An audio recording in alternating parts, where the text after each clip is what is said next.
How effective are those plexiglass shields that we're going to see on stage between the two candidates tonight? Everybody's asking, are the shields the best protection against COVID-19?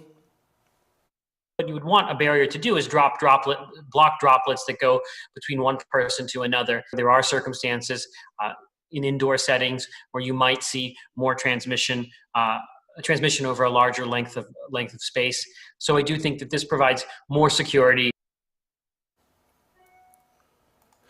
Now, the White House says Mike Pence has repeatedly tested negative for COVID-19 despite his close contact to several people who tested positive recently. Pence has been cleared by a White House physician not to quarantine. Doesn't have to. That seems to go against CDC guidelines. Now, if there's any chance that the vice president has the virus, would tonight's safety measures be enough to protect the others?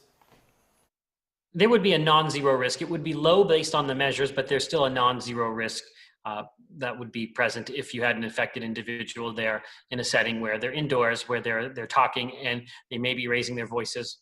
If he is a significant exposure, the debate should take place virtually.